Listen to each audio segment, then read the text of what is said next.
माननीय उद्धवजी ठाकरे साहेब आणि राजसाहेब ठाकरे हे परदेशात गेले हे योगायोग आहे. परंतु म्हणजे 2 दिवसापूर्वी राजसाहेब आले मुंबईमध्ये. परंतु आज महाराष्ट्रातल्या सर्वच महाराष्ट्रातल्या जनतेचं असं मनापासून इच्छा आहे, ही सध्याची खुनसी राजवट आणि महाराष्ट्र लुबाडू पाहणाऱ्यांची राजवट जर उलथून टाकायची असेल तर ठाकरे बंधूंनी एकत्रित यावं अशी महाराष्ट्रातल्या जनतेची इच्छा आहे, ती नाकारता येत नाही. एकनाथ शिंदे आता खूप नैराश्यग्रस्त अवस्थेमध्ये आहेत. त्यामुळे वेळ मिळेल त्यावेळेला ते त्यांच्या झरी गावात जातात आणि वेळ मिळेल त्यावेळेला कामाख्या देवीला जातात आणि जे काय जडीबुडी वगैरे काय करायचे करतात असं मी नाही म्हणत, इतर जण म्हणतात. परंतु नक्कीच एकनाथ शिंदे आणि भारतीय जनता पक्ष यांच्यातली दुरी आता खूप मोठ्या प्रमाणात वाढायला लागलेली आहे आणि त्या काही महिन्यामध्ये त्याचा स्फोट होईल असं आमच्या कानावर आलेलं आहे. विरोधक म्हणजे भारतीय जनता पक्ष आणि ह्या मिंदे सरकारचे चमचेगिरी करणारे काही जण ते बोलतात. पण माझा या देशाच्या पंतप्रधानांना प्रश्न आहे की तुम्ही स्वतः पहलगाममध्ये जाऊन, काश्मीरमध्ये जाऊन, जम्मूमध्ये जाऊन स्वतः बसून तिथल्या संरक्षण व्यवस्थेचा आढावा का घेतला नाही? तिथे जे बळी पडलेले आहेत त्या बळी पडलेल्यांच्या नातेवाईकांची तुम्ही स्वतः भेट का नाही घेतलेली आहे? पंतप्रधानांनी का नाही घेतलेली आहे भेट? आज उद्धवजींच्या प्रदेशवारीबद्दल प्रश्न निर्माण करणाऱ्यांना आमचा प्रश्न आहे की तुमच्या पंतप्रधानांनासुद्धा अख्खा देश अख्खा जग फिरायला वेळ आहे. बिहारमध्ये जाऊन विविध कामाचा लोकार्पण करायला वेळ आहे. पण पहलगाममध्ये जायचं, श्रीनगरमध्ये जायचं आणि तिथल्या सुरक्षा व्यवस्थेचा आढावा घ्यायचा, यासाठी त्यांना वेळ मिळू शकला नाही. हे दुर्भाग्य आहे. बघा, लांजा राजापूरच्या गद्दार आमदारांनी अनेक वर्षापासून असलेली जी कार्यालय आहेत ती स्वतः बळकावली आणि आम्ही ठरवलं की अशा अपयशी माणसाचे कार्यालय आपण घ्यायचं नाही. आणि त्या ठिकाणी आमच्या पदाधिकाऱ्यांनी निर्धार केला आणि पहिलं राजापूरचं संपर्क कार्यालय जे अधिकृत शिवसेना पक्षाचं आहे हे साधारण 2 महिन्यापूर्वी सुरू केलं. आज लांजा येथे सुद्धा शिवसेना उद्धव बाळासाहेब ठाकरे पक्षाचं अधिकृत कार्यालय आज आम्ही लोकार्पण करत आहोत.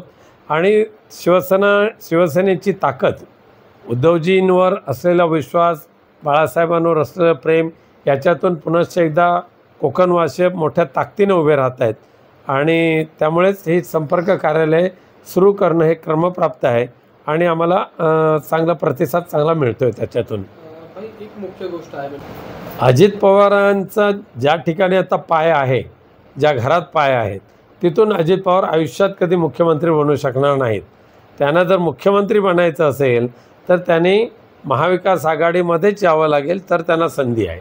लाडक्या बहिणींना 1,500 रुपये देण्याचं जी योजना निवडणुकीच्या तोंडावर राखून निवडणूक जिंकण्याचा एक जो त्यांचा मानस होता, त्यांच्याच नशिबाने ते त्याच्यामध्ये यशस्वी झाले. पण आर्थिक तिजोरीचा जो खडखडाट निर्माण झालेला आहे त्यातूनच आता अनेक लोकोपयोगी योजना जवळजवळ बंद झालेल्या आहेत. ज्येष्ठ नागरिकांच्या योजना बंद झालेल्या आहेत. स्तनदा मातांना पुरेसा सकस आहार दिला जात नाही. मागासवर्गीय निधीला काटछाट लावला गेलेला आहे. त्यामुळे सगळ्या योजना बंद करून लाडकी बहीण योजना राबवणं हे आतासुद्धा सरकारला कठीण जात असल्यामुळे 2,100 रुपये तर सोडाच, 1,500 रुपयेसुद्धा आता दरमहा देणं शक्य होणार नाही आहे. आणि त्यामुळे आता अशा अनेक मंत्र्यांची बोंबाबोंब चालू होणार आहे.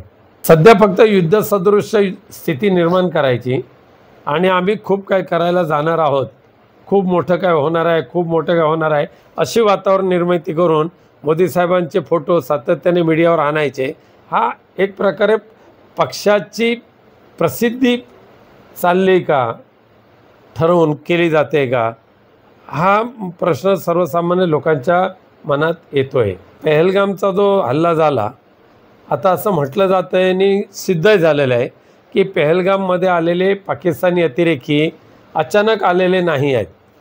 तर ज्या पद्धतीने मीडियाने त्यांची मुलाखत घेतलेल्या पर्यटकांची, तर काही पर्यटकांनी 8 ते 10 दिवसापूर्वी ते अतिरेकी आम्ही त्या भागामध्ये पाहिले असं सुद्धा सांगितलेलं आहे. त्यामुळे 8 ते 10 दिवसापूर्वी जे अतिरेकी ज्या भागामध्ये आले त्यांची दखल गुप्तचर यंत्रणेला लागली की ना लागली हा सुद्धा प्रश्न आहे. पेहलगामसारख्या एका दुर्गम त्या म्हणजे टुरिस्ट पॉईंटवर जाताना अनेक अडथळे आहेत आणि चेकपोस्टसुद्धा तिथे 2-2 चेकपोस्ट आहेत. मग तो भाग ज्याला मिनी स्वित्झर्लंड म्हटलं जातं असा भाग सुरू होऊन 4 दिवस झाले तरीसुद्धा गुप्तचर यंत्रणा, सुरक्षा यंत्रणा यांना त्याची जाण झाली की नाही झाली हा सुद्धा तेवढाच प्रश्न आहे. आणि मग संरक्षण खाते असेल, गृह खाते असेल यांनी त्याची जबाबदारी स्वीकारली पाहिजे. त्यामुळे पेहलगामचा जो झालेला हल्ला हे सध्याच्या मोदी सरकारचं अपयश आहे. तुम्ही पाहत आहात विस्टा न्यूज मराठी.